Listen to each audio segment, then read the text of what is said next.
میرے بھائیوں بیٹو، کچھ گناہ کبیرہ، ایسے گناہ کبیرہ کی یہ ہے کہ ایسا گناہ کہ اگر انسان توبہ سے پہلے مر گیا تو سیدھا جہنم میں جائے گا، اس کو شریعت میں گناہ کبیرہ یا گناہ بزرگ کہتے ہیں۔ بہت سارے گناہ کبیرہ ایسے ہیں جن کو اکثر لوگ گناہ نہیں سمجھتے، بڑی مصیبت ہے، دن رات کرتے ہیں کیونکہ اس کو گناہ نہیں سمجھتے، ہمیشہ کرتے ہیں۔ یہ بڑی، اگر علماء سے بھی نہیں پوچھتے اور گناہ بھی کرتے ہیں تو کب پتہ چلے گا؟ جب اسرائیل نے روح قبض کرنے شروع کر دی، فرشتے دکھائیں گے تم یہ گناہ کرتے تھے، یہ گناہ کرتے تھے۔ اب توبہ کا دروازہ بند ہو گیا ہے۔ جب روح نکلنی شروع ہو جائے، قرآن میں صاف آیت ہے کہ توبہ کا دروازہ بند ہو جاتا ہے اور فرشتے جہنم میں گرم کیے ہوئے کوڑے کھڑے لے کے کھڑے ہوں گے، اب آؤ تمہیں بتاتے ہیں۔ میں مومنین مومنات کو بعد ان گناہوں کی طرف متوجہ کرنا چاہتا ہوں جن کو اکثر لوگ گناہ نہیں سمجھتے۔ میں دوبارہ پوچھ رہا ہوں، وعدہ کیا ہے نا نصیحت سننے کا، غصے میں نہیں آئیں گے نا انشاءاللہ۔ ان گناہوں میں سے، گناہ کبیرہ میں سے ایک داڑھی مڑانا گناہ کبیرہ ہے۔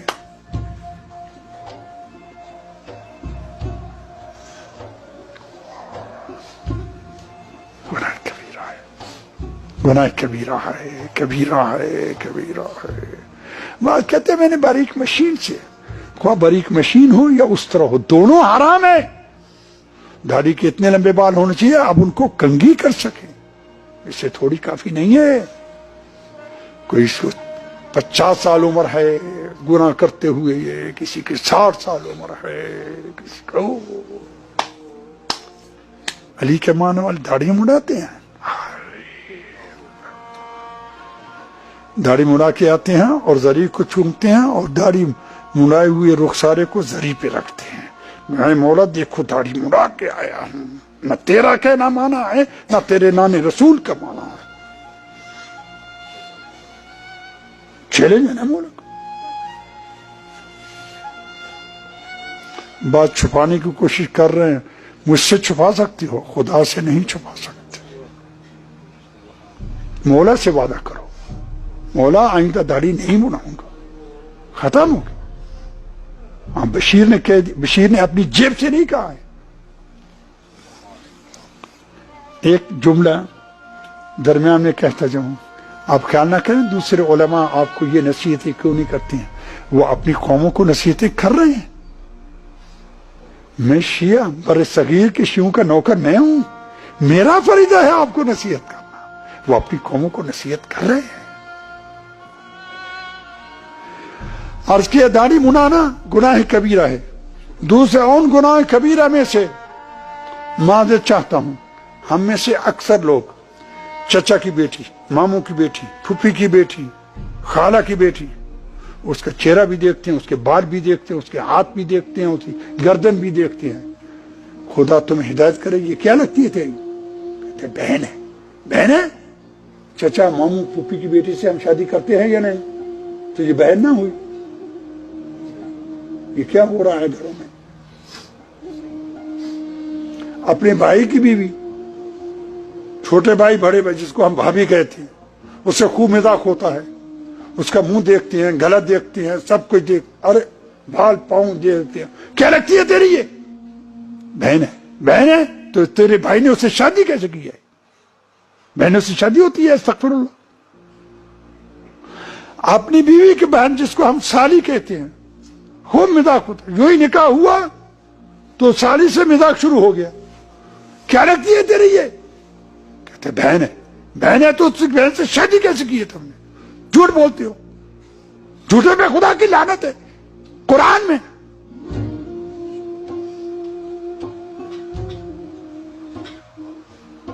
یہ سب گناہ ہو رہے ہیں یا نہیں بیٹو بھائیو؟ میری بیٹی بیٹی نہیں ہے، میں احترام کے لیے ان کو بیٹی کہتا ہوں، نامحرم ہے میری بیٹی وہی ہے جس کو خدا نے میری گود میں دیا ہے۔ این بیٹیوں سے پوچھتا ہوں جو جوان ہیں، 9 سال سے 60 سال تک صحیح شادی جوان سمجھی جائے گی، 9 سال سے 50 سال تک غیر صحیح شادی جوان سمجھی جائے گی، میں ان جوان بچیوں سے پوچھتا ہوں تمہیں جناب زہرا کی ٹوٹی ہوئی پستی کی قسم، اگر جناب زہرا اس وقت ہوتی تو ننگے منہ نکلتی یا نہ منہ چھپا کے نکلتی؟ جناب زہرا مدینے کے سڑکوں پہ ننگے منہ پھرتی تھی؟ کیا ہو رہا ہے؟ کیا ہو رہا ہے؟ خدا شاہد ہے، خدا شاہد ہے، ہماری معتبر کتابوں میں ہے کہ اگر کسی جوان عورت نے بغیر مجبوری کے اپنے ہاتھ کو بھی نامحرم سے نہ چھپایا تو اس کو کئی ہزار سال دوزخ میں جلایا جائے گا، اس کو بھی، اس کے باپ کو بھی، اس کے شوہر کو بھی، اس کے بھائی کو بھی، اگر وہ راضی تھے، اگر وہ راضی تھے۔ کیا ہو رہا ہے؟ کیا ہو رہا ہے میرے بھائیوں، بیٹوں اور بیٹی؟ کیا ہو رہا ہے؟ کہتے ہیں منہ کھولنا جائز، منہ کھولنا جائز ہے؟ تو جناب زینب نے یزید سے کیوں کہا تھا بدبخت تم نے علی کی بیٹی کا چہرہ ننگا کر دیا؟ اسے کیوں نہ کہا تم ہمیشہ ننگے منہ پھرتی ہو؟ ہماری موت پر کتابوں میں ہے، خدا شاہد ہے، تم نے علی کی بیٹی کا چہرہ ننگا کر دیا، بدبخت، خدا شاہد ہے۔ ایک دفعہ رسول اسلام میں اپنے ایک بہت نیک صحابی تھا، وہ اندھا تھا اور بوڑھا بھی تھا، اس کے وہ اتنا نیک تھا کہ رسول کی زندگی میں وفات پا گیا، رسول نے خود اس کو قبر میں اتارا تھا اور اس پہ آنسو بھی بہائے تھے، اتنا نیک صحابی۔ اس کے ساتھ رسول اسلام جناب زہرا کے دروازے پہ آئے، دروازہ کھٹکھٹایا، گویا کہ رسول مجھے آپ بتا رہے تھے اپنی بیٹی کے گھر بھی بغیر اجازت کے داخل نہ ہو جاؤ، بیٹی کے گھر میں آؤ بابا اندر آ جاؤ۔ فرمایا رسول نے میرے ساتھ یہ اندھا صحابی ہے، جناب زہرا نے کہا نہ یہ اندر نہ ہے۔ جناب رسول نے جناب زہرا سے کہا مجھے اور آپ کو بتانے بیٹی وہ اندھا ہے۔ عرض کی بابا وہ اندھا ہے، میں اندھی نہیں ہوں،